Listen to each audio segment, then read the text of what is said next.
Shalom, salam berkat dari kami untuk pendengar sekalian.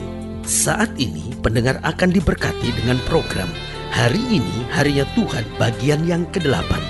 Sebuah program rohani tentang doktrin Alkitab yang menolong kita untuk semakin tertanam dalam kebenaran firman dan bertumbuh dalam kemuliaan. Bersama hambanya, Pendeta Gilbert Lumwendo, STH.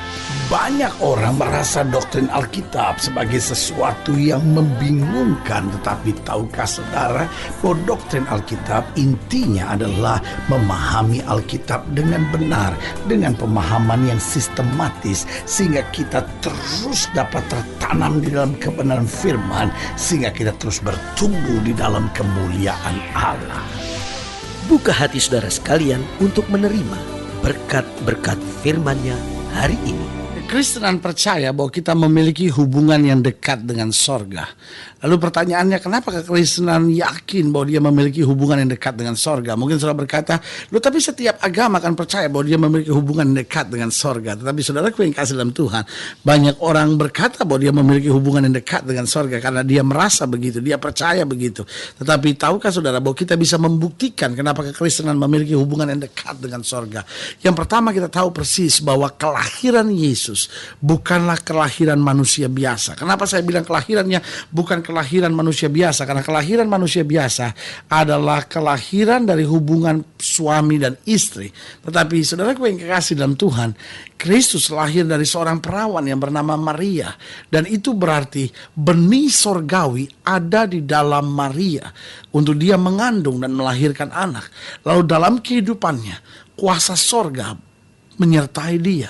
Bahkan Alkitab berkata, keluar dari baptisan apa yang terjadi? Suara dari sorga berkata, inilah anak yang kukasihi, kepadanya lah aku berkenan. Sampai peristiwa kematiannya, dia menyerahkan hidupnya. Saudaraku yang kasih dalam Tuhan, orang mati karena diambil hidupnya, tetapi dia mati karena menyerahkan hidupnya. Dia berkata, Bapa, ke dalam tanganmu kuserahkan nyawaku. Berarti paku tidak bisa mengambil hidupnya, salib tidak bisa mengambil hidupnya, mahkota duri tidak bisa mengambil hidupnya, cambukan tentara Romawi, siksaannya tidak bisa mengambil hidupnya. Bahkan darah yang mengalir keluar seluruh tubuhnya tidak dapat mengambil hidupnya. Hanya ketika dia menyerahkan hidupnya. Dan bukan hanya itu, dia mati. Pada hari yang ketiga, Alkitab berkata dia bangkit dari kematian. Kuasa sorga membangkitkan dia. Dan kemudian dia naik ke sorga, menyediakan tempat bagi kita. Lalu kemudian akan datang kembali dari sorga untuk membawa kita supaya di tempat di mana dia berada, kita berada. Berarti saudaraku yang kasih dalam Tuhan, kekristenan percaya bahwa kita adalah orang-orang yang ada di muka bumi. Tetapi kita tidak berjalan dengan kuasa dari bumi ini, tidak berjalan dengan kekuatan dari bumi ini, tetapi kuasa sorga menyertai kita. Itu sebabnya Alkitab dengan tegas bilang, satu orang bertobat, seluruh isi sorga bersorak-sorai. Ada pesta besar di sorga. Kenapa? Karena kita adalah bagian dari sorga.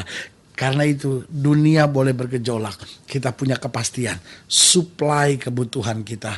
Oh, kebutuhan kita akan selalu dicukupi, bukan dari dunia ini, tapi sorga yang menjamin buat kita. Haleluya. Selamat datang dalam program kita hari ini, Harinya Tuhan. Sebuah program rohani yang membawa kita untuk menjadikan firman Tuhan sebagai dasar keseharian hidup kita. Karena di tengah dunia yang keras seperti hari-hari ini, selama kita menempatkan firman Tuhan sebagai dasar kehidupan kita, maka kita akan melihat kemenangan demi kemenangan yang luar biasa yang Tuhan sediakan bagi hidup kita. Haleluya. Dan dalam program ini kita sedang bicara tentang kuasa kenaikan Kristus. Karena saudaraku yang kasih dalam Tuhan, karena dia berasal dari sorga, dia kembali ke sorga. Saudara tahukah bahwa nabi-nabi berbicara tentang sorga tapi tidak punya kepastian tentang sorga. Para filsuf mengupas arti sorga tetapi belum tahu apa artinya sorga, apa makna sorga, sehingga kalau orang tanya kepada kau pastikah masuk surga, dia berkata saya harap demikian, ya kan. Orang-orang baik, orang-orang tokoh-tokoh agama bicara tentang sorga tetapi tidak ada punya jaminan sorga sama sekali. Tanyakan kepada dia bagaimana sorga itu, dia bilang sorga, saya mudah-mudahan akan masuk ke sana. Tetapi tahukah saudara, Yesus dapat berbicara tentang sorga. Kenapa Yesus dapat, dan bahkan dia satu-satunya yang paling sah untuk berbicara tentang sorga? karena dia berasal dari sana. Saudara bisa bayangkan nggak? Saudara tidak mungkin bisa cerita tentang sebuah negara. Misalnya, saudara nggak mungkin cerita tentang Afrika Selatan. Saudara nggak mungkin bisa cerita tentang Nigeria kalau saudara tidak pernah tiba dari sana. Tapi kalau orang cerita Nigeria dan kita tanya, betul kalau dia bilang, saya berasal dari sana, baru kita percaya. Orang sekarang sedang bicara tentang sorga. Nabi-nabi bicara tentang sorga. Buku-buku ditulis tentang sorga. Orangnya sendiri tidak pernah tiba di sana. Alkitab buku yang paling tepat untuk sorga. Yesus bicara tentang sorga. Dia berasal dari sorga. Dia kembali ke sana. Yohanes pasal 14 itu yang sedang kita pelajari. Saya beri kesempatan untuk Bapak Ibu sudah boleh ambil Alkitab. Lalu catatan mungkin alat tulis untuk kita sama-sama mempelajarinya firman Tuhan ini. Yohanes 14 ayat yang pertama sampai ayat yang ketiga. Yohanes 14 ayat yang pertama sampai ayat yang ketiga. Janganlah gelisah hatimu. Percayalah kepada Allah, percayalah juga kepadaku. Di rumah Bapakku banyak tempat tinggal. Jika tidak demikian, tentu aku mengatakan kepadamu. Sebab aku pergi ke situ untuk menyediakan tempat bagimu. Dan apabila aku telah pergi ke situ dan telah menyediakan tempat bagimu, aku akan datang kembali dan membawa kamu ke tempatku. Supaya di tempat di mana aku berada, kamu pun berada. Nah, saudaraku yang kasih dalam Tuhan, Yesus memang berkali-kali bicara bahwa anak manusia akan menderita, anak manusia akan sengsara, anak manusia akan disalibkan, anak manusia akan mati. Nah, ini mendatangkan kecemasan buat murid-muridnya. Tetapi jangan lupa, Yesus bukan hanya bicara bahwa Mesias harus menderita, Mesias harus sengsara. Tetapi dia juga bicara bahwa anak manusia akan dimuliakan. Dia bicara bahwa Mesias akan naik ke tempat di mana dia berada, tempat di mana dia berasal. Dan kamu akan juga aku bawa ke sana. Tapi sekarang ini, kamu sementara masih berjuang. Kuatkan hati kamu, karena harinya akan tiba. Kamu yang setia akan bersama-sama dengan aku dalam kemuliaan.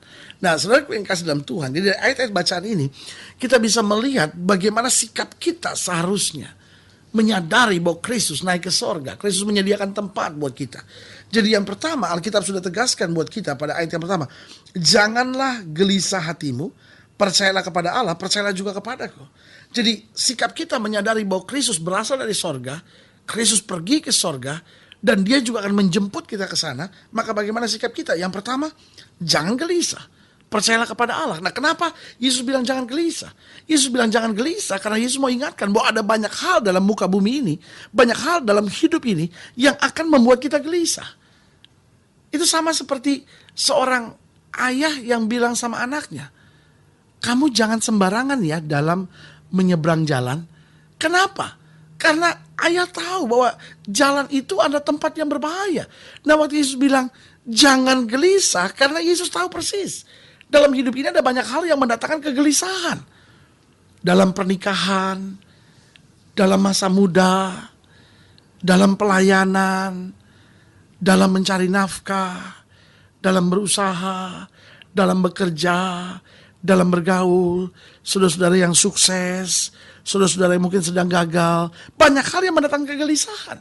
Mungkin saudara berkata, oh ya karena saya bujangan makanya saya banyak kegelisahan, atau sebaliknya karena saya menikah saya banyak kegelisahan, karena saya sukses saya banyak kegelisahan, atau sebaliknya karena saya sedang gagal saya banyak kegelisahan. Bukan itu persoalannya. Yesus sedang mau ingatkan bahwa memang sementara kita di muka bumi kita akan menghadapi banyak kegelisahan. Sehingga kalau saudara mendengar program ini saudara berkata, aduh jiwa saya lagi gelisah, jiwa saya lagi tuh kayaknya goyang gitu, saya kok ngadepin banyak masalah dalam hidup saya mau beritahu engkau bukan satu-satunya, karena dunia ini memang penuh dengan ancaman seperti itu. Tapi Yesus mau ingatkan, percayalah kepadaku, tinggallah di dalam aku, berjalanlah bersama dengan aku akan memberi kemenangan.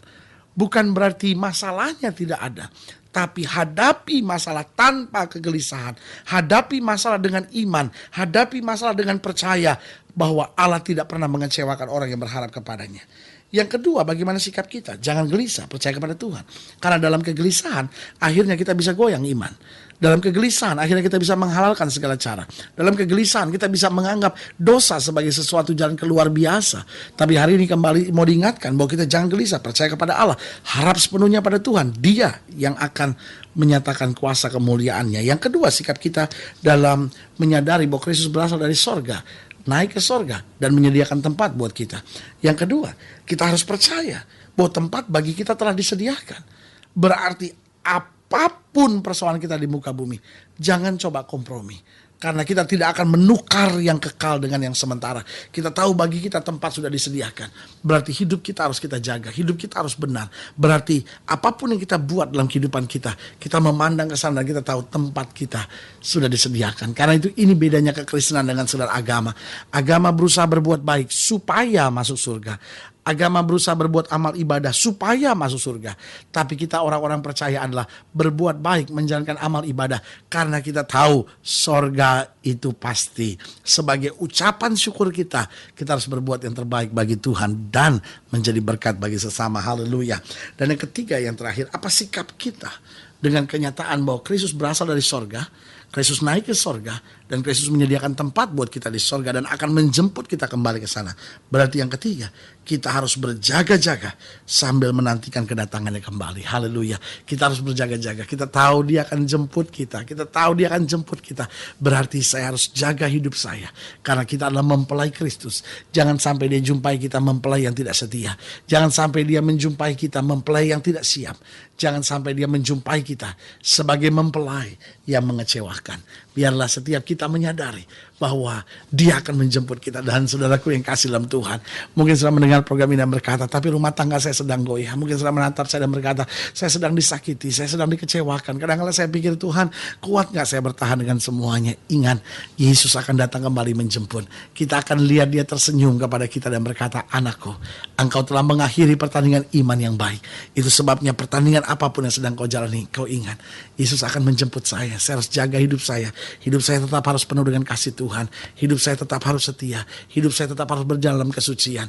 Karena Yesus dengan tegas bilang, jika anak manusia datang kembali, masihkah dijumpai iman? Iman untuk berharap kepadanya. Iman untuk setia dengan firman. Iman untuk berjalan dalam kesucian.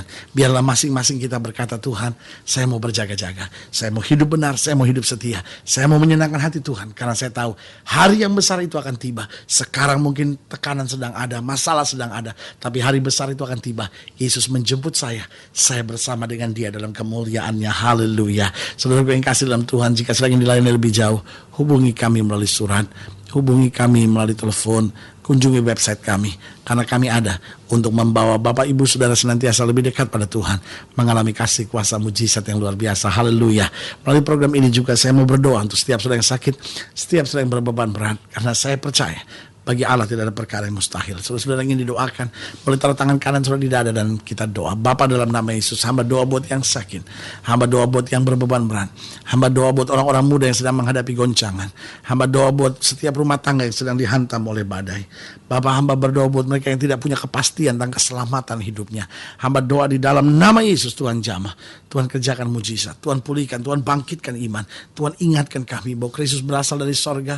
Kristus menjalani hidup ini dengan kuasa sorga. Yesus mati dan bangkit, naik ke sorga, menyediakan tempat, akan datang kembali untuk menjemput kami, supaya di tempat di mana ia berada, kami berada untuk selama-lamanya. Hamba berdoa di dalam nama Yesus, sehingga kuasa-Mu disingkapkan. Kami hidup dalam kebenaran, berjaga-jaga, menantikan kemuliaan-Mu datang menjemput kami. Di dalam nama Yesus kami berdoa. Haleluya. Amin, amin. Saudaraku yang kasih dalam Tuhan, kita sudah berdoa. Ingat, Allah tidak pernah lalai menepati janjinya. Inilah saat buat kita untuk bangkit, bersemangat, bersuka cita, beriman menghadapi segala perkara. Karena kita tahu, di dalam Dia, di dalam Yesus, kita cakap menanggung segala perkara. Doa saya menyertai saudara. Sampai berjumpa pada program berikut. Dan jangan lupa, jadikan hari ini harinya Tuhan. Haleluya.